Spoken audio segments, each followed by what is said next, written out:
اللہ اکبر اللہ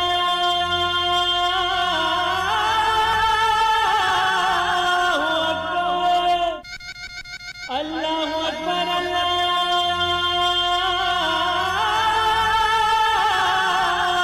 اکبر اعوذ باللہ من الشیطان الرجیم بسم اللہ الرحمن الرحیم أولئك الذين اشتروا الضلالة بالهدى فما ربحت تجارتهم وما كانوا مهتدين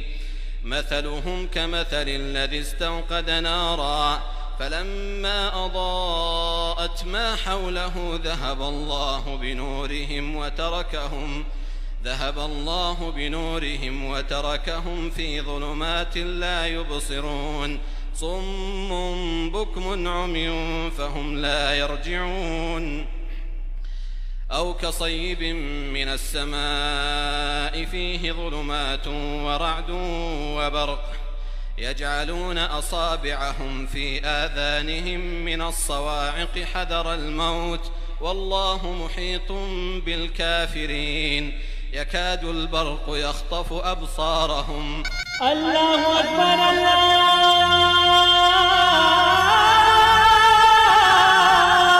اکبر. السلام علیکم ورحمۃ اللہ وبرکاتہ. الحمد للہ رب العالمین والعاقبۃ للمتقین والصلاة والسلام علی رسولہ محمد وآلہ وصحبہ اجمعین. اما بعد، قال اللہ تعالی فی کلامہ المجید: اعوذ باللہ من الشیطان الرجیم بسم اللہ الرحمن الرحیم وَلَنُذِيقَنَّهُم مِّنَ الْعَذَابِ الْأَدْنَىٰ دُونَ الْعَذَابِ الْأَكْبَرِ لَعَلَّهُمْ يَرْجِعُونَ. وقد جاء في الحديث عن عبد الله بن عمر رضي الله تعالى عنهما قال: قال رسول الله صلى الله عليه وسلم: جعلت الذلة والصغار على من خالف أمري. رواہ احمد. صدائے حق سننے والے تمام سامعین و سامعات، بزرگوں، دوستوں، عزیزوں اور ساتھیوں، Janak Nandini F M radio 95.5 mega hertz پر آج بتاریخ 7 رمضان المبارک 1441 ہجری موافق 1 مئی 2020 بکرم سنبت 19 گتے بیساکھ 2077 جمعۃ المبارک کے دن اپنا پروگرام لے کر آپ کا میزبان، آپ کا خادم حافظ عبد القادر وحیدی سلفی، ناظم ضلعی جمعیت اہل حدیث چھپرا، بہار، انڈیا،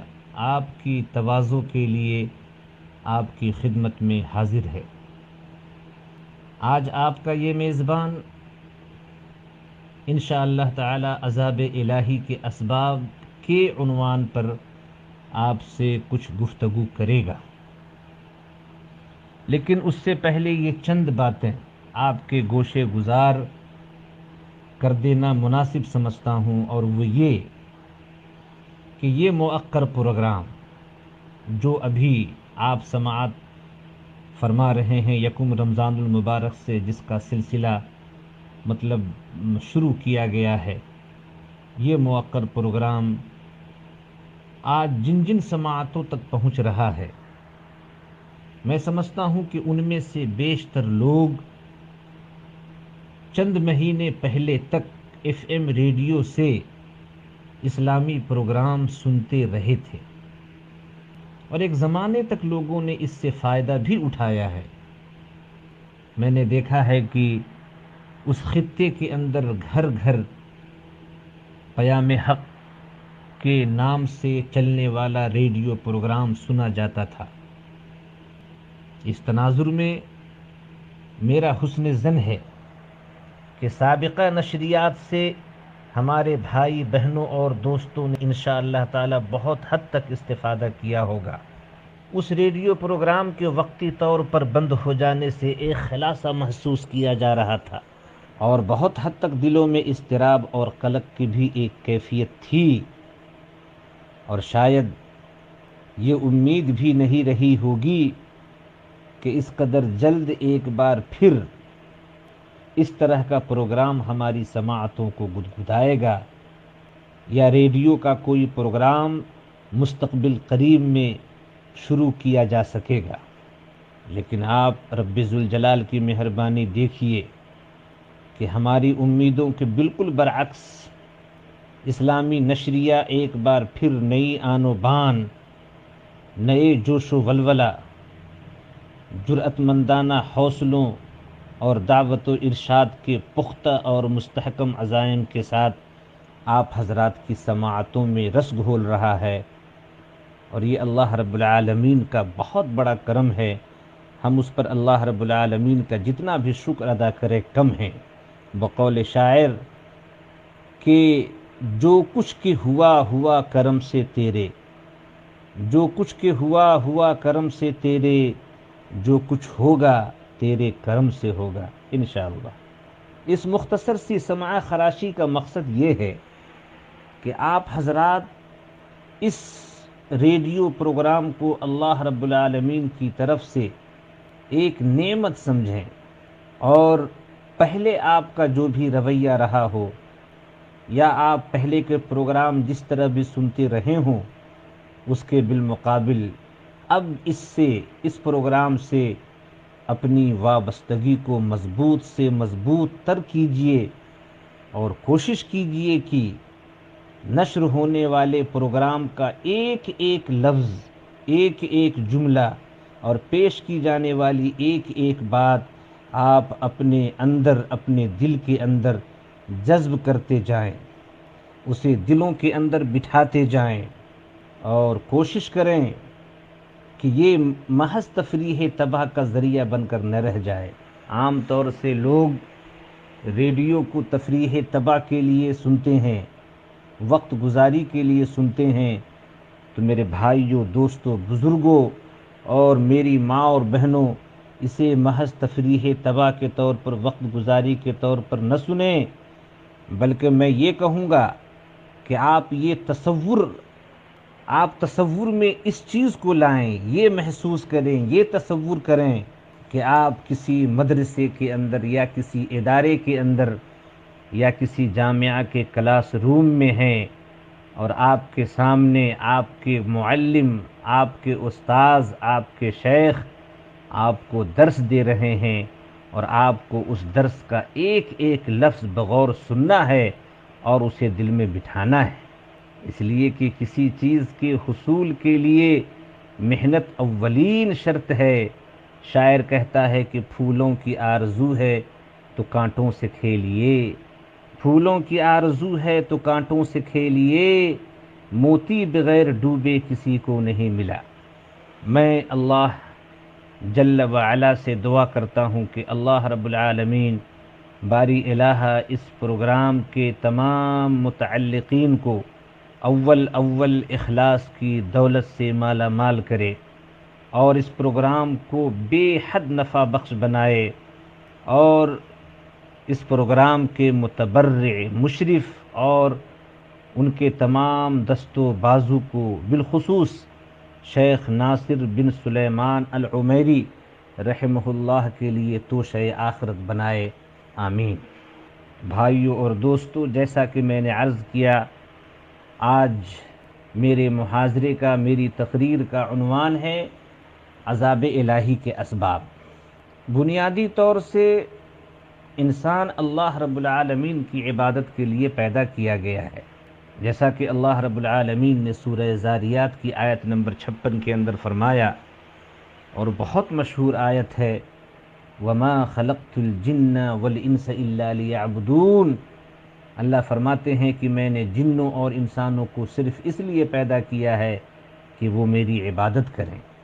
بعض دوسرے مواقع پر بھی اس حقیقت کو بیان کیا گیا ہے۔ قال تعالی فی سورۃ البقرہ، سورہ بقرہ کی آیت نمبر 38 کے اندر اللہ فرماتا ہے، قُلْ اهْبِطُوا مِنْهَا جَمِيعًا فَإِمَّا يَأْتِيَنَّكُم مِّنِّي هُدًى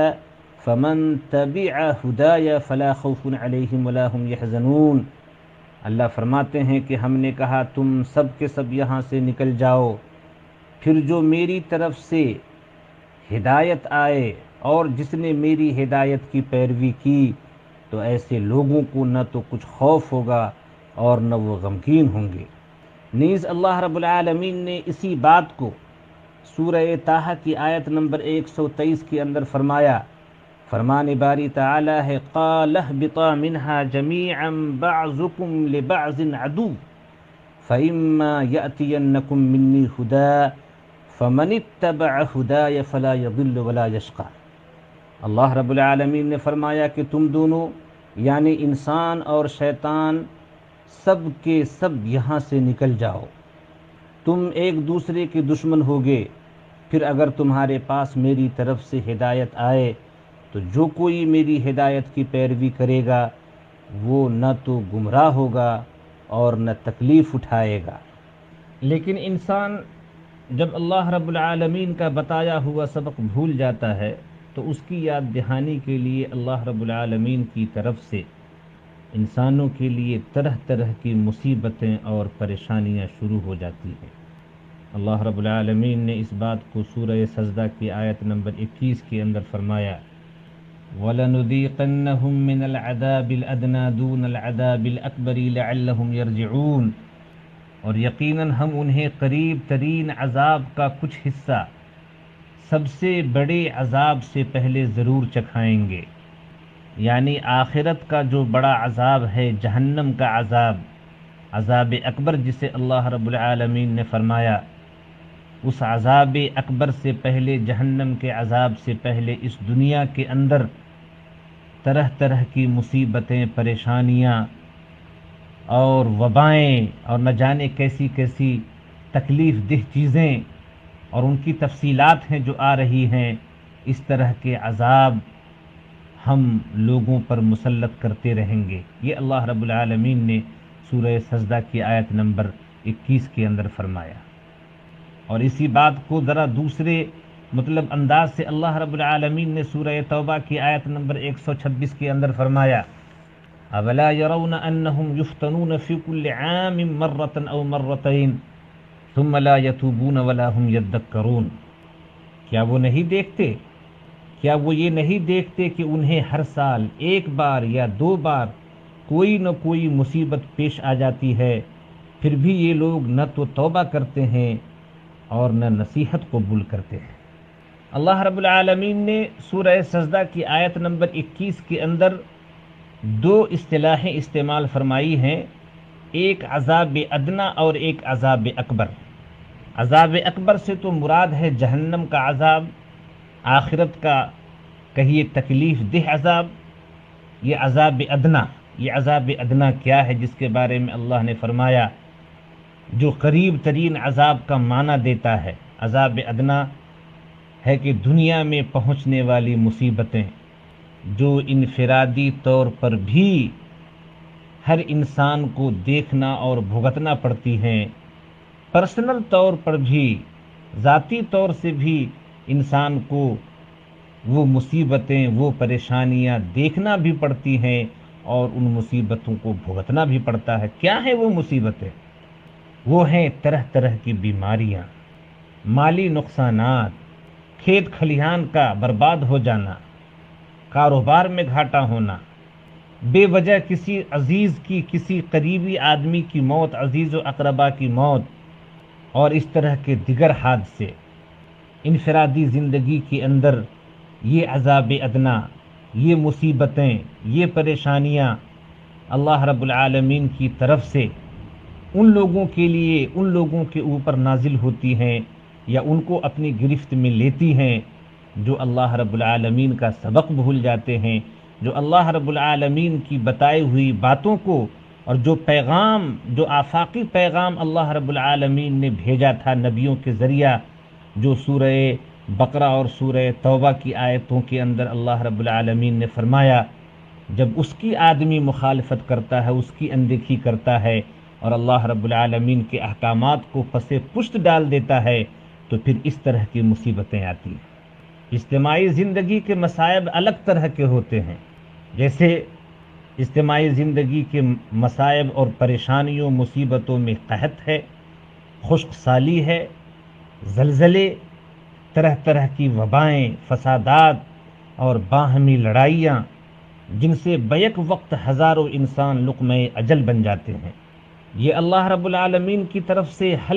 ہلکے پھلکے عذاب ہی نہیں بلکہ تنبیہات بھی ہیں، چیتاونی بھی ہیں، انتباہ بھی ہے کہ بندہ بر وقت سنبھل جائے، انسان بر وقت اپنے آپ کو سنبھال لے۔ لیکن ان حقائق کے باوجود لوگ اللہ رب العالمین کی طرف رجوع نہیں کرتے اور ہوش کے ناخن نہیں لیتے۔ مولانا الطاف حسین حالی نے مسدس کے اندر مسلمانوں کی ذبح حالی کا اور اس صورتحال کا نقشہ کچھ اس انداز میں کھینچا ہے کہ یہی حال دنیا میں اس قوم کا ہے، یہی حال دنیا میں اس قوم کا ہے، بھور میں جہاز آ کے جس کا گھرا ہے، یہی حال دنیا میں اس قوم کا ہے، بھور میں جہاز آ کے جس کا گھرا ہے، کنارہ ہے دور اور طوفاں بپا ہے، گما ہے یہ ہر دم کہ اب ڈوبتا ہے، نہیں لیتے کروٹ مگر اہل کشتی، پڑے سوتے ہیں بے خبر اہل کشتی۔ آخر ان تمام مصائب،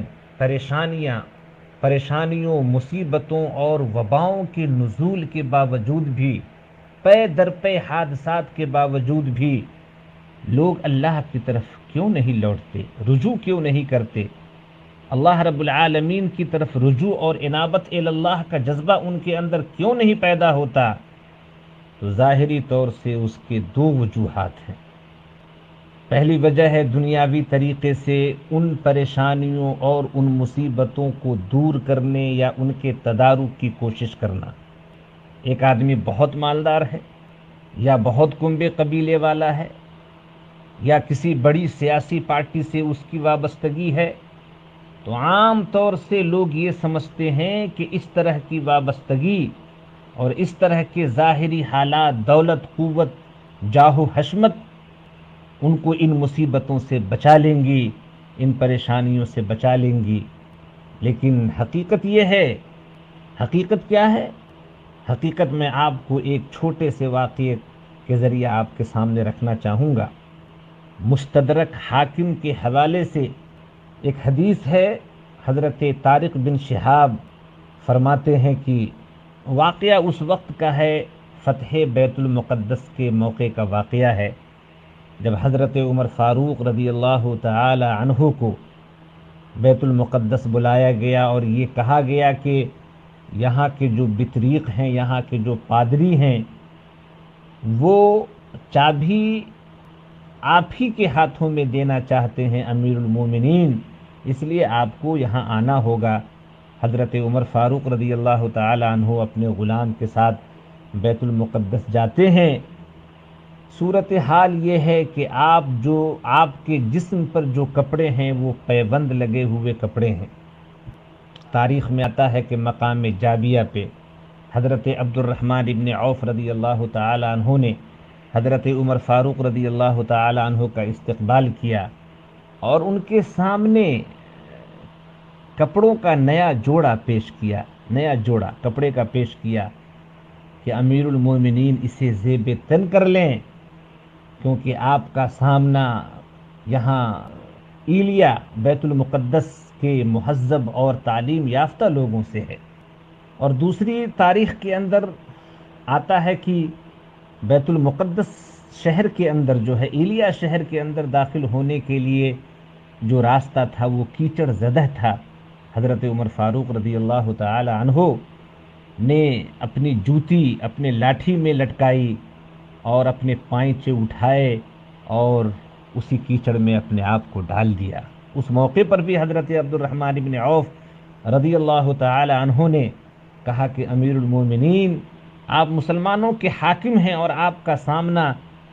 یہاں ایلیا کے بڑے بڑے لوگوں سے ہونے والا ہے، وہ آپ کو اس حالت کے اندر دیکھیں گے تو وہ کیا محسوس کریں گے؟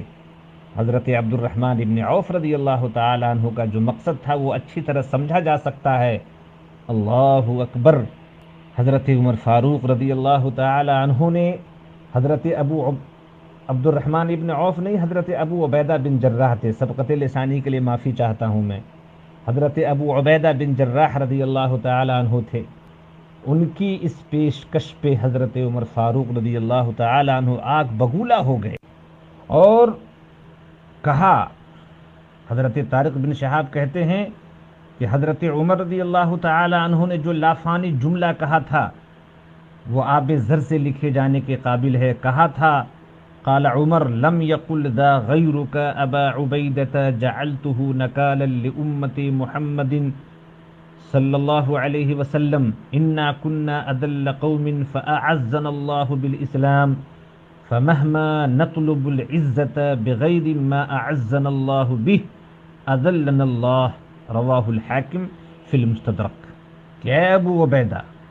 اگر یہ بات تمہارے علاوہ کسی اور نے کہی ہوتی، چونکہ تم اللہ کے نبی صلی اللہ علیہ وسلم کے معزز صحابی ہو، اس لیے میں تم سے صرف نظر کرتا ہوں. تمہاری بات اس قابل نہیں تھی، ایسی نہیں تھی کہ اسے چھوڑ دیا جائے، معاف کیا جائے. اگر کسی دوسرے نے یہ بات کہی ہوتی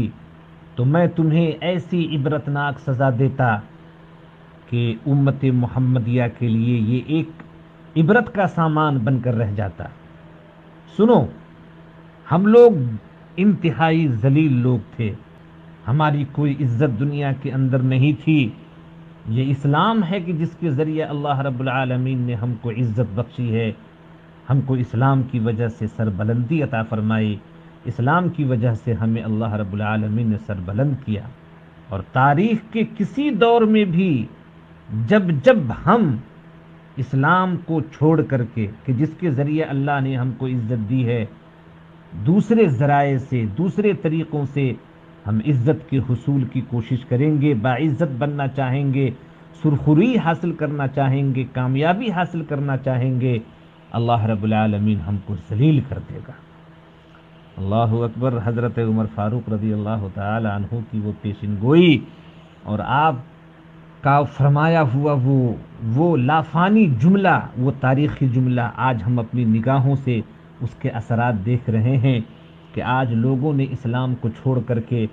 دنیا کے بہت سارے ذرائع اختیار کر رکھے ہیں اور یہ سمجھتے ہیں کہ اس کے ذریعہ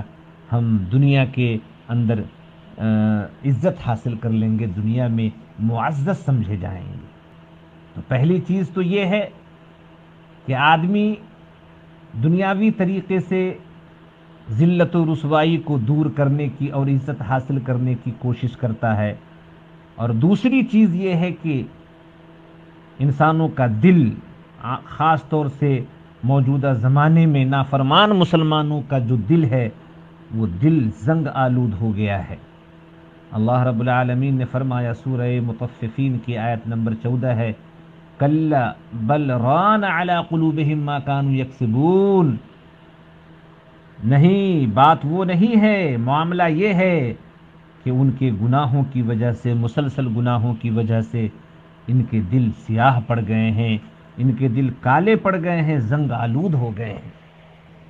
میرے بھائیوں، بزرگوں اور دوستوں، موجودہ دور میں فتنوں کی کثرت، ظلم و تشدد کا ماحول اور آئے دن ہونے والے خونریز واقعات دراصل ہمارے وہ گناہ ہیں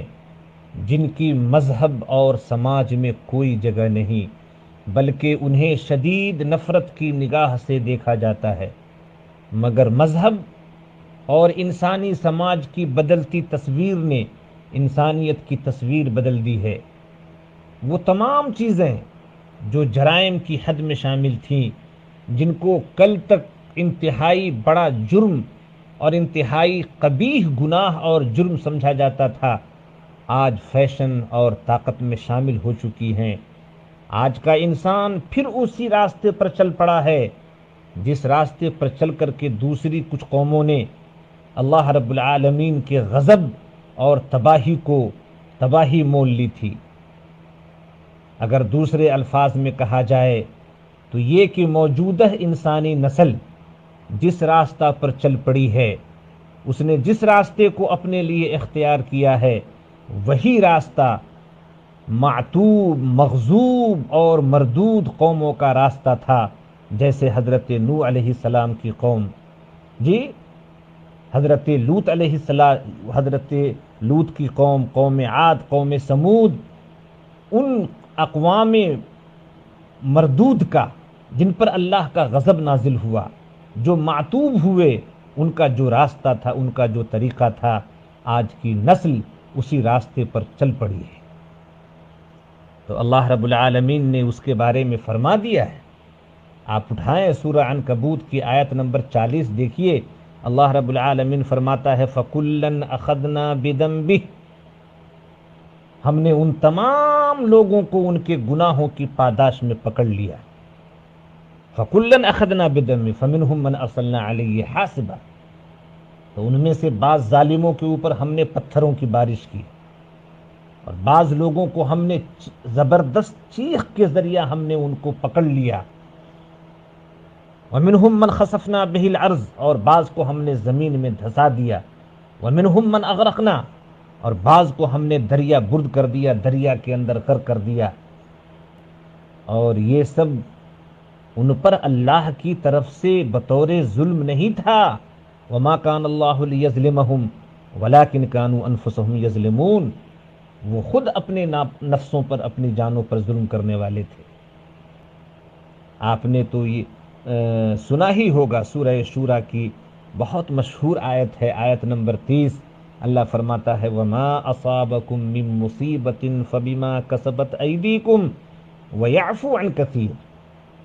تمہیں جو مصیبتیں آتی ہیں، پریشانیاں آتی ہیں، جو عذاب تمہارے اوپر نازل ہوتے ہیں، وبائیں آتی ہیں، مصیبتیں آتی ہیں، وہ تمہاری اپنی شامت اعمال کا، اپنے کرتوت کا نتیجہ ہیں۔ حالانکہ اللہ رب العالمین تو اتنا مہربان ہے کہ وہ تمہارے بہت سارے گناہوں کو، تمہاری بہت ساری خطاؤں کو ویسے بھی معاف کرتا رہتا ہے۔ ایک بات سمجھ لیں، ہم تمام لوگوں کو اپنے دل کے اندر یہ بات اتار لینی چاہیے، گرہ لگا لینی چاہیے اس بات کی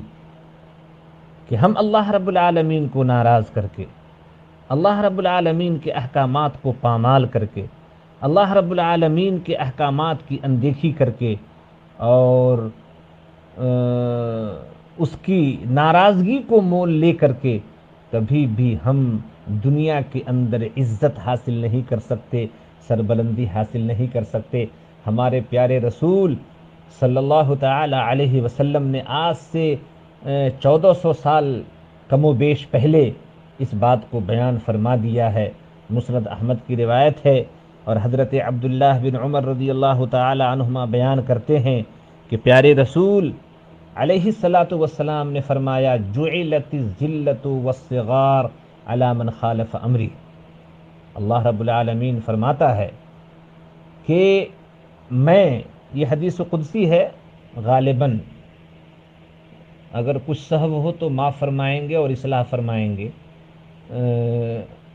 ابھی میں طفل مکتب ہوں، نہ علامہ نہ مولانا، تمنا دل میں گوجی ہے سنا دوں حق کا فرمانا، اور بڑے بڑے علماء کے ندوے میں مجھ جیسا کم ترین آدمی کچھ بیان کر رہا ہے، یہ اپنے آپ میں ایک بڑی جرأت ہے۔ تو بہرحال جعلت الذلۃ والصغار علی من خالف امری، کہ نہیں اللہ کے نبی صلی اللہ علیہ وسلم کا فرمان ہے یہ، اللہ کے نبی فرماتے ہیں کہ جو میرے حکم کی مخالفت کرتا ہے اور میرے طریقے کی مخالفت کرتا ہے، میری بات تسلیم نہیں کرتا، اللہ رب العالمین اس کے اوپر ذلت و رسوائی کی مہر لگا دیتا ہے، جیسا کہ آج امت محمدیہ علی صاحبہ الصلاۃ والسلام مجموعی اعتبار سے ذلت و رسوائی کے اندر مبتلا ہے، اور دنیا کے اندر ایک بے وزن قوم بن کر کے، مطلب جس کا کوئی وزن نہیں ہے، جس کا کوئی اعتبار نہیں ہے، جس کی کوئی حیثیت نہیں ہے، اور یہ اس بات یہ اس وجہ سے کہ ہم نے اللہ رب العالمین کو بھلا دیا، اس کے احکامات کو پس پشت ڈال دیا، اور نبی کریم علیہ الصلاۃ والسلام کے طریقے کو ہم نے چھوڑ دیا۔ میرے بھائیو، بزرگوں اور دوستو، قبرص، مدائن قبرص ایک شہر ہے، وہ جب مسلمانوں نے فتح کیا، بڑا دل خراش واقعہ ہے۔ ایک طرف تو قبرص کے فتح کرنے کی خوشی مسلمانوں کے اندر تھی، غالباً امام احمد نے کتاب الزہد کے اندر اس کو بیان کیا ہے، حضرت جبیر بن نفیر بیان کرتے ہیں کہ لما فتحت مدائن قبرص کا شہر فتح ہوا، مسلمانوں نے شہر کو فتح کر لیا، مال غنیمت کلیکٹ ہوا، مال غنیمت تقسیم ہونے لگا۔ جبیر بن نفیر کہتے ہیں کہ اس جنگ کے اندر صحابی رسول حضرت ابو الدرداء رضی اللہ تعالی عنہ بھی شریک تھے۔ خوشی کا سما تھا، مسلمانوں نے فتح حاصل کی تھی، تقریباً سارے لوگ ہی ایک طرح سے خوش تھے، مال غنیمت تقسیم ہو رہا تھا۔ سب سے خوشی کی بات تو یہ تھی، لیکن اس عالم میں بھی میں نے دیکھا، جبیر بن نفیر کہتے ہیں میں نے دیکھا کہ حضرت ابو الدرداء رضی اللہ تعالی عنہ ایک کونے میں بیٹھے رو رہے ہیں۔ اللہ اکبر۔ حضرت جبیر نے کہا کہ جناب اس خوشی کے موقع پر آپ کے آنکھوں میں آنسو، آپ رو رہے ہیں؟ تو حضرت ابو الدرداء رضی اللہ تعالی عنہ نے کہا کہ ما احون الخلق علی اللہ اذا ترکوا امرہ بینما ہی امت قاہرۃ ظاہرۃ علی الناس لهم الملک حتی ترکوا امر اللہ فصاروا الی ما ترى۔ کہا کہ قومیں کس طرح اللہ رب العالمین کی نظروں میں ذلیل اور کمترین ہو جاتی ہیں، اس کی مثال ہے یہ قبرص۔ جب آدمی اللہ رب العالمین کے احکامات کو پس پشت ڈال دیتا ہے، بھلا دیتا ہے، چھوڑ دیتا ہے، تو اللہ رب العالمین اس قوم کو ذلیل کر دیتا ہے۔ یہ قبرص والے بھی، مدائن والے بھی کسی زمانے میں طاقتور تھے، ایک طاقتور قوم تھی، لوگوں پر اس کا غلبہ تھا، اس کی بادشاہت تھی، لیکن انہوں نے اللہ رب العالمین کے حکم کو چھوڑ دیا، تو نتیجہ سامنے ہے جو تم دیکھ رہے ہو کہ ان کو اللہ رب العالمین نے رسوا کیا، ذلیل کیا، اور ان کے اوپر کسی دوسری قوم کو مسلط کیا، اللہ رب العالمین کی نظروں سے گر گئے۔ وَلَيْسَتْ لِلَّهِ حَاجَةٌ، نبی کریم صلی اللہ علیہ وسلم نے ہماری پریشانیاں اور مصیبتیں جو ہمارے اوپر نازل ہوتی ہیں، ہم جو مطعون کیے جاتے ہیں، اللہ کی نظروں میں مطعون ہیں، یا اللہ کی رحمت ہم سے روٹ گئی ہے، اس کی ایک وجہ اللہ کے نبی صلی اللہ علیہ وسلم نے یہ بیان فرمائی، جیسا کہ بخاری مسلم کی روایت حضرت ابو سعید خدری رضی اللہ تعالیٰ عنہ بیان کرتے ہیں کہ اللہ کے نبی صلی اللہ علیہ وسلم نے فرمایا لَتَتَّبِعُنَّ سُنَنَ مَنْ كَانَ قَبْلَكُمْ شِبْرًا بِشِبْرٍ وَذِرَاعًا بِذِرَاعٍ، تم یقیناً اپنے سے پہلے لوگوں کی ہو بہو پیروی کرو گے، جیسا کہ ایک بالشت دوسری بالشت کے اور ایک بازو دوسرے بازو کے برابر ہوتا ہے، یہاں تک کہ اگر وہ سانڈ کے بل میں بھی داخل ہوں گے تو تم بھی ان کی پیروی کرو گے۔ ہم نے کہا کہ اللہ کے رسول کیا ہم یہود و نصارہ کی پیروی کریں گے؟ تو اللہ کے نبی صلی اللہ علیہ وسلم نے فرمایا کہ تو پھر اور کس کی؟ تو میرے بھائیوں، بزرگوں اور دوستوں، یہ سب وجوہات ہیں جو ہمارے اوپر اللہ رب العالمین کے عذاب الہی، مصیبتیں اور پریشانیوں کے نزول کے اسباب ہیں، اور راستہ وہی ہے اس سے بچنے کا کہ ہم رجوع کریں اللہ کی طرف، جیسا کہ اللہ نے سورہ سجدہ کی آیت نمبر 21 کے اندر فرمایا لعلہم یرجعون۔ ہم مصیبتیں اس لیے بھیجتے ہیں، پریشانیاں اس لیے بھیجتے ہیں، اس لیے عذاب ادنا بھیجتے ہیں تاکہ وہ اللہ کی طرف لوٹ آئیں، اللہ سے توبہ کریں، استغفار کریں۔ یہی راستہ ہے ان تکالیف سے، ان مصیبتوں سے، ان پریشانیوں سے بچنے کا۔ دعا ہے کہ اللہ رب العالمین ہم سب لوگوں کو اسلام کی طرف رجوع کرنے کی، اللہ رب العالمین کی طرف رجوع کرنے کی، توبہ کرنے کی، استغفار کرنے کی، انابت اللہ کی توفیق عطا فرمائے، اور اسلام کے ساتھ کامل وابستگی کی توفیق عطا فرمائے، اور جب تک زندہ رکھے، اسلام و ایمان پر زندہ رکھے، خاتمہ کرے تو خاتمہ بالخیر کرے، آمین۔ اقول قولی ھذا واستغفر اللہ لی ولکم ولسائر المسلمین فاستغفروا انہ الغفور الرحیم۔ قومیں جب اللہ رب العالمین کے احکامات کو پامال کرتی ہیں اور گناہوں کے دلدل میں اتر جاتی ہیں، جب اللہ رب العالمین کی ناراضگی اور اللہ رب العالمین کی عتاب کا وہ شکار ہوتی ہیں، تو کیا صورت ہوتی ہے؟ تاریخ کا ایک واقعہ میں آپ کے سامنے رکھنا چاہوں گا۔ امام احمد نے کتاب الزہد کے حوالے سے اس واقعے کو بیان کیا ہے۔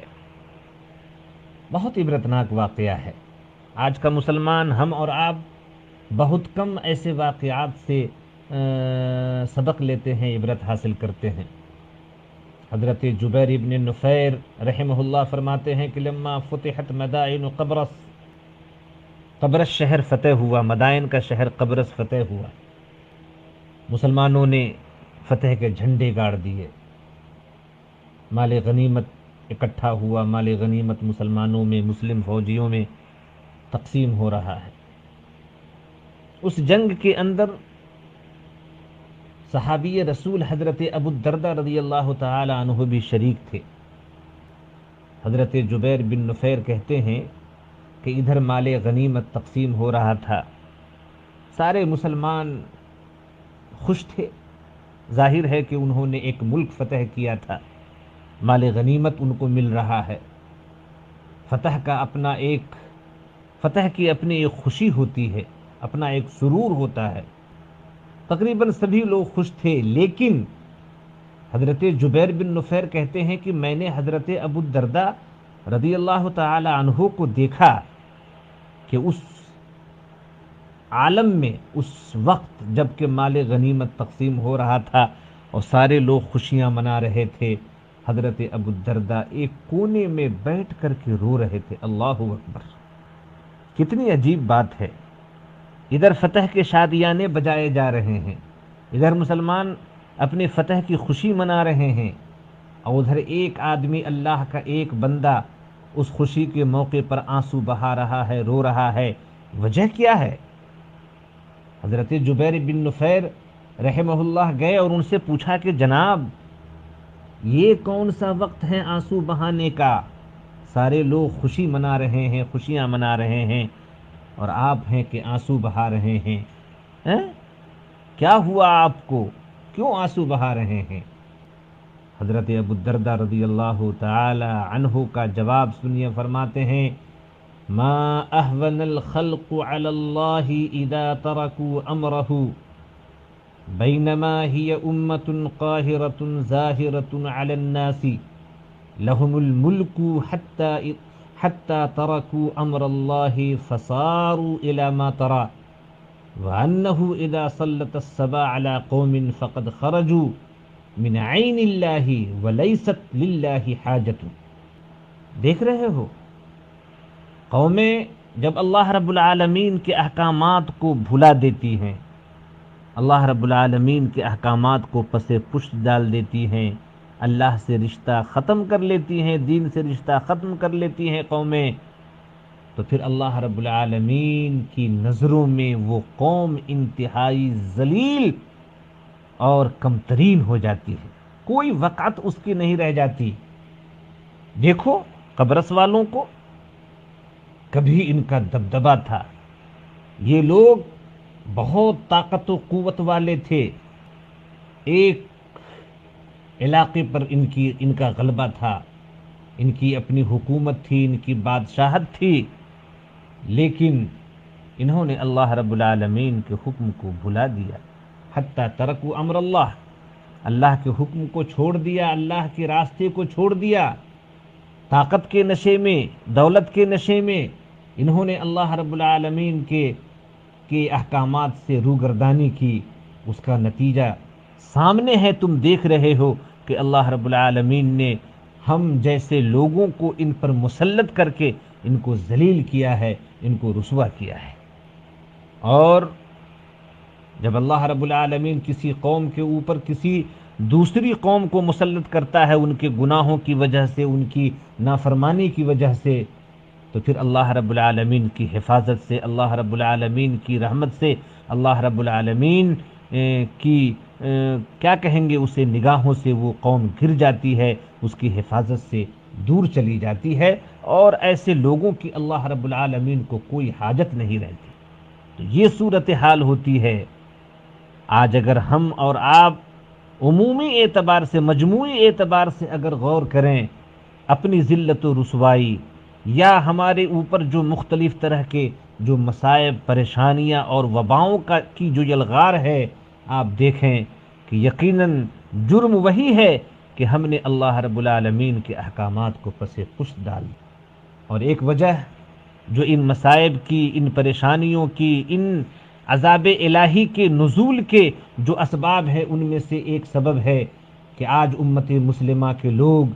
مغضوب اور ضالین، جن پر اللہ کا غضب نازل ہوا یا جو راستے سے بھٹک گئے، یعنی یہود و نصارہ کی پیروی کر رہے ہیں، ان کی پیروی، ان کے نقش قدم اور ان کے اتباع میں اپنی زندگی کی معراج سمجھتے ہیں، کامیابی سمجھتے ہیں، جس کی پیشن گوئی نبی کریم علیہ الصلاۃ نے اپنے حین حیات فرمائی تھی۔ بخاری مسلم کی روایت ہے، حضرت ابو سعید خدری رضی اللہ تعالی عنہ بیان فرماتے ہیں کہ اللہ کے نبی صلی اللہ علیہ وسلم نے فرمایا کہ لَتَتْبَعُنَّ سُنَنَ مَنْ كَانَ قَبْلَكُمْ شِبْرًا بِشِبْرٍ وَذِرَاعًا بِذِرَاعٍ حَتَّى لَوْ دَخَلُوا جَحْرَ ضُبٍّ تَبَعْتُمُوهُ قُلْنَا يَا رَسُولَ اللَّهِ الْيَهُودُ وَالنَّصَارَى قَالَ فَمَنْ متفق علیہ۔ کہتے ہیں کہ اللہ کے نبی صلی اللہ علیہ وسلم فرماتے ہیں کہ تم اے مسلمانوں آنے والے دنوں میں یقیناً اپنے سے پہلے لوگوں کی ہو بہو پیروی کرو گے، ہو بہو اس طرح جیسا کہ ایک بالشت دوسری بالشت کے اور ایک بازو دوسرے بازو کے برابر ہوتا ہے، ٹھیک اسی طرح تم اپنے سے پہلے لوگوں کی پیروی کرو گے، یہاں تک کہ اگر وہ یعنی پہلے کے لوگ جن کی تم پیروی کرو گے سانڈ کے بل میں بھی داخل ہوئے ہوں گے تو تم بھی ان کی پیروی کرو گے اور سانڈ کے بل میں داخل ہوگے۔ صحابہ کرام نے کہا کہ اے اللہ کے نبی، اے اللہ کے رسول صلی اللہ علیہ وسلم، کیا اس سے مراد یہ ہے کہ ہم یہود و نصارہ کی پیروی کریں گے؟ تو اللہ کے نبی صلی اللہ علیہ وسلم نے فرمایا تو اور کس کی بات ہو رہی ہے، یعنی تم یہود و نصارہ کی پیروی کرو گے۔ اللہ اکبر، یہی قوم ہے۔ اللہ رب العالمین نے فرمایا ضربت علیہم الذلۃ والمسکنۃ وباءوا بغضب من اللہ، اللہ کی غضب ہے ان کے اوپر، اللہ کی پھٹکار ہے، اللہ کی لعنت ہے اس قوم کے اوپر۔ آج کا مسلمان اسی ملعون، اسی مغضوب اور اسی گمراہ قوم کی پیروی کر کے ان کی تہذیب، ان کے کلچر اور ان کے نقش قدم پر چل کر کے اپنے آپ کو کامیاب تصور کرتا ہے، کامیاب ہونا چاہتا ہے اور اسے سب سے بڑی معراج سمجھتا ہے۔ اور ایک وجہ جو ان مصائب، ان پریشانیوں، ان مصیبتوں، ان وباؤں اور ان عذاب الہی کی جو وجہ ہے وہ ہے داء الامم میں مبتلا ہونا۔ یہ داء الامم کیا ہے؟ حاکم کی روایت ہے، حضرت ابو ہریرہ رضی اللہ تعالی عنہ فرماتے ہیں کہ اللہ کے نبی صلی اللہ علیہ وسلم نے فرمایا سیصیب امتی داء الامم، فقالوا یا رسول اللہ وما داء الامم؟ قال الاشر والبطر والتکاثر والتنافس فی الدنیا والتباغض والتحاسد حتی یکون البغی، رواہ الحاکم۔ اللہ کے نبی صلی اللہ علیہ وسلم نے فرمایا کہ عنقریب میری امت داء الامم جیسی بیماری میں مبتلا ہو جائے گی۔ صحابہ کرام نے کہا کہ یہ داء الامم کیا ہے اللہ کے نبی صلی اللہ علیہ وسلم؟ وما داء الامم، یہ داء الامم کیا ہے؟ آپ نے فرمایا الاشر والبطر والتکاثر والتنافس، فخر و غرور کرنا۔ میری امت بے پناہ فخر و غرور میں مبتلا ہو جائے گی، زیادہ سے زیادہ مال و دولت حاصل کرنے کی کوشش کرے گی، حصول دنیا کے لیے ایک دوسرے سے آگے بڑھنے کی کوشش کرے گی۔ ہر آدمی چاہے گا کہ میں زیادہ سے زیادہ دنیا حاصل کر کے اپنے پڑوس کے لوگوں کو، اپنے بھائی کو پیچھے کر دوں، میرا گھوڑا سب سے آگے رہے، اور ایک دوسرے سے بغض رکھیں گے، ایک دوسرے سے اس قدر حسد کریں گے کہ نوبت ظلم تک جا پہنچے گی۔ پیارے نبی علیہ الصلاۃ والسلام کی پیشن گوئی کا ایک ایک لفظ اور ایک ایک جملہ دیکھیے۔ فخر و غرور آج ہماری گھٹی کے اندر ہے اور کوئی امتیاز نہیں ہے۔ انسان کے جتنے بھی طبقات ہیں، چاہے وہ خواص کا طبقہ ہو، عوام کا طبقہ ہو، عالموں کا طبقہ ہو، جاہلوں کا طبقہ ہو، فخر و غرور ان کی گھٹی میں ہے، اس کے بغیر کوئی آدمی نہیں ہے الا من شاء اللہ۔ آج دیکھیے سب کی طلب زیادہ سے زیادہ دولت ہے، اس کے حاصل کرنے کے لیے حلال و حرام کی ساری حدیں ختم کر دی گئی ہیں۔ دنیا کے حصول کے لیے آدمی کیا کیا نہیں کر رہا ہے، جس طرح بن پڑ رہا ہے، لوگ حصول دنیا کی کوشش کر رہے ہیں، ایک دوسرے کو ایک دوسرے کو سے آگے بڑھ جانے کی کوشش کر رہے ہیں، اور دلوں میں اس قدر بغض ہے کہ باہم 2 آدمی بھی اگر 10 آدمیوں کا کوئی اجتماع ہو، 10 آدمیوں کا کوئی اجلاس ہو، ایک جگہ بیٹھیں، تو میں سمجھتا ہوں کہ شاید ہی اس میں کسی کا دل کسی کے لیے بغض سے خالی ہوگا۔ اور ایک دوسرے سے حسد کرنا، اور حسد اس حد تک کرنا کہ وہ ظلم تک جا پہنچے، آج یہ ساری باتیں ہمارے معاشرے کے اندر ہیں۔ بھلا بتائیں کہ جب اتنی برائیاں ہوں، اتنی خرابیاں ہوں، تو پھر اللہ رب العالمین کا غضب کیوں نہ نازل ہو، اللہ رب العالمین کا عذاب کیوں نہ آئے؟ کیونکہ اس کی سنت ہے، اور اللہ رب العالمین چاہتا ہے، جیسا کہ سورہ سجدہ کی آیت نمبر 21 کے اخیر میں کہا کہ ان مصیبتوں کے بھیجنے کا، ان عذابوں کے بھیجنے کا ایک مقصد یہ بھی ہے کہ بندے اللہ کی طرف دوڑیں، رجوع کریں، توبہ کریں، استغفار کریں۔ تو ہمارے لیے ضروری ہے کہ ہم ان مصیبتوں سے، پریشانیوں سے بچنے کے لیے اللہ رب العالمین کی طرف رجوع کریں، توبہ کریں، انابت اللہ ہمارے اندر پیدا ہو، استغفار کریں، اپنے گناہوں پر روئیں، اللہ رب العالمین سے اپنا رشتہ مضبوط کریں۔ اللہ تعالی ہم سب کو اس کی توفیق عطا فرمائے، آمین۔ اقول قولی ھذا واستغفر اللہ لی ولکم ولسائر المؤمنین فاستغفروہ انہ هو الغفور الرحیم، والسلام علیکم ورحمۃ اللہ وبرکاتہ۔ اللہ اکبر